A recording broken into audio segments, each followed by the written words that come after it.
Assalamualaikum warahmatullahi wabarakatuh. Perkenalkan, nama saya Rizpianti, mahasiswi Universitas Surya Kencana Cianjur, program studi Teknik Informatika, yang saat ini sedang melaksanakan MBKM atau Merdeka Belajar Kampus Merdeka, yaitu pertukaran mahasiswa dengan Fakultas Hukum Universitas Surya Kencana Cianjur. Nah, di video kali ini saya akan mereview mata kuliah Hukum Pidana yang diampu oleh Profesor Dr. Hajah Heni Nuraini SHMH beserta asistennya Dr. Muhammad Rendi Aridayandi SHMH. Nah, kita langsung saja ke pembahasannya. Apa sih hukum pidana itu? Hukum pidana adalah hukum publik, yang artinya bahwa hukum pidana ini mengatur hubungan antara para individu dengan negara. Nah, kita bisa ibaratkan atau kita analogikan sebagai pohon besar yang dinamakan sebagai pohon hukum yang mempunyai cabang dan ranting. Nah, pohon hukum ini terdapat dua cabang besar dalam ilmu hukum, yaitu hukum publik dan hukum private. Nah, apa sih hukum publik dan hukum private itu? Kita akan bahas satu persatu. Oke, untuk yang pertama itu adalah hukum private. Nah, hukum private adalah hukum yang mengatur hubungan hukum perseorangan atau individu. Sedangkan hukum publik adalah hukum yang mengatur hubungan hukum antara individu dengan kepentingan umum atau publik. Nah, itu perbedaannya. Kemudian hukum pidana ini terbagi menjadi dua bagian. Yang pertama itu hukum pidana material dan hukum pidana formal. Nah, hukum pidana material ini menyangkut pada beberapa poin. Yang pertama itu perbuatan pidana dan yang kedua pertanggungjawaban pidana. Sedangkan hukum pidana formal adalah hak negara untuk menerapkan sanksi bagi pelanggar hukum material. Nah, poinnya yaitu sanksi pidana. Perbuatan pidana menyangkut asas legalitas yang diatur dalam pasal 1 ayat 1 yang berasal dari bahasa Latin yang artinya tiada suatu perbuatan dapat dimintai pertanggungjawaban atau saksi apabila perbuatan itu tidak diatur dalam KUHP. Sedangkan pertanggungjawaban yaitu yang berhubungan dengan orang. Nah, itu berhubungan dengan asas kesalahan. Dalam bahasa Belanda, yang artinya, saya bisa sebutkan artinya saja, yaitu tiada pidana tanpa kesalahan. Selanjutnya ada fungsi hukum pidana. Nah, dalam fungsi hukum pidana ini terdapat dua fungsi. Yang pertama itu fungsi umum dan fungsi khusus. Nah, fungsi umum yaitu yang mengatur kehidupan masyarakat atau menyelenggarakan aturan dalam masyarakat. Nah, sedangkan fungsi khusus yaitu melindungi kepentingan hukum terhadap perbuatan yang memperkosanya atau dalam arti memaksakan kehendak yang memberikan sanksi yang sifatnya lebih tajam dibandingkan dengan saksi dari cabang ilmu hukum lainnya.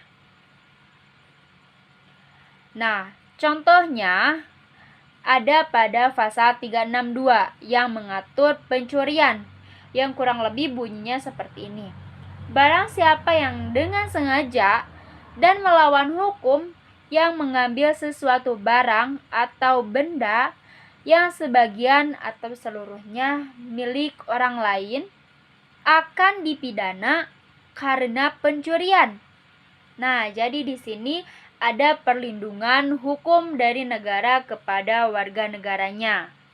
Sanksi hukum pidana merupakan ultimum remedium, yaitu sanksi terakhir atau obat terakhir apabila sanksi dari hukum yang lain tidak bisa diterapkan.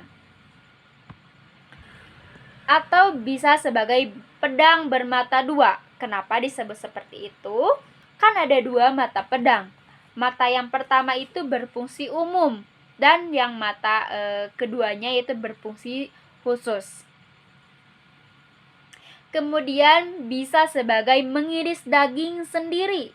Artinya, dia melakukan atau dikenakan sanksi pidana karena perbuatan sendiri. Selanjutnya ada sumber hukum pidana. Nah, sumber yang pertama itu adalah KUHP, WVSNI atau singkatan dari Wetboek van Strafrecht for Nederland Indi. Mulai berlaku pada tanggal 1 Januari tahun 1918. Nah, isi KUHP ini adalah kode penal atau hukum, yaitu ciptaan Napoleon Bonaparte. Kemudian, sumber hukum yang kedua yaitu peraturan-peraturan lain di luar KUHP, yaitu seperti Kitab Undang-Undang Hukum Pidana Khusus. Nah, contohnya seperti pemberantasan tindak pidana narkotika, kemudian pemberantasan tindak pidana korupsi. Nah, dasar hukumnya terdapat pada pasal 131. Kemudian poin yang ketiga, memori penjelasan KUHP, yaitu memori van toelichting. Dan yang terakhir, hukum pidana adat atau hukum pidana tidak tertulis. Di selanjutnya itu ada pembagian undang-undang. Nah, di pembagian undang-undang ini, yang pertama itu hukum pidana ada yang bersifat umum. Artinya, hukum pidana itu berlaku untuk seluruh lapangan hukum pidana, baik yang terdapat dalam KUHP atau di luar KUHP. Diatur dalam buku 1 pasal 1. 103. Kemudian yang kedua yaitu hukum pidana bersifat khusus. Artinya mengatur perbuatan-perbuatan yang dapat dipidana disertai ancaman berupa sanksi yang melanggarnya atau bagi yang melanggarnya. Diatur dalam buku 2 pasal 104 halaman 488 tentang kejahatan. Kemudian buku ketiga pasal 488 halaman 569 tentang pelanggaran. Nah, selanjutnya yaitu berlakunya hukum pidana. Yang pertama menurut waktu dan tempat. Ini diatur dalam asas legalitas pasal 1 ayat 1. Nah, ada dua konsekuensi. Yang pertama itu tindak pidana yang diatur atau dilakukan harus dirumuskan terlebih dahulu dalam undang-undang. Tindak pidana yang tidak diatur dalam KUHP tidak dapat dipidana atau dihukum. Serta tindak pidana larangan yang adanya penafsiran secara analogi. Nah, sedangkan untuk konsekuensi yang kedua, yaitu peraturan itu sudah harus ada sebelum tindak pidana itu terjadi. Tidak boleh berlaku surut atau retroaktif, menjamin individu dari kewenangan penguasa, dan sanksi pidana merupakan paksaan. Nah, untuk selanjutnya yaitu menurut tempat. Kan tadi menurut waktu dan tempat ya, sekarang menurut tempat. Nah, KUHP di Indonesia ini berlaku di seluruh daratan di wilayah NKRI, dimanapun yang terpenting masuk di wilayah teritorial NKRI, baik laut, darat, maupun udara. Nah, berdasarkan hal tersebut berlaku beberapa asas. Yang pertama itu asas teritorial, terdapat dalam pasal 2 KUHP. Kemudian asas yang selanjutnya itu asas personal atau nasional aktif, terdapat dalam pasal 5 KUHP. Kemudian selanjutnya asas perlindungan atau nasional nasional pasif terdapat dalam pasal 4 dan 7. Nah, pada prinsipnya, pasal ini berlaku bagi warga negara Indonesia di dalam maupun di luar negeri. Tetapi ketika kita berada di luar negeri, kita tidak bisa memberlakukan KUHP di luar negeri tersebut karena kita terikat oleh hukum internasional, terikat teritorial di sana. Nah, pada prinsipnya, pasal ini berlaku bagi warga negara Indonesia di dalam maupun di luar negeri. Tetapi ketika kita misalnya berada di luar negeri, kita tidak bisa memberlakukan KUHP di luar negeri tersebut karena kita terikat oleh hukum internasional, terikat teritorial di sana. Misal, kita melakukan tindak pidana di Jepang atau di negara lainnya, maka tindak pidana yang berlaku adalah tindak pidana yang ada di Jepang tersebut atau di negara tersebut.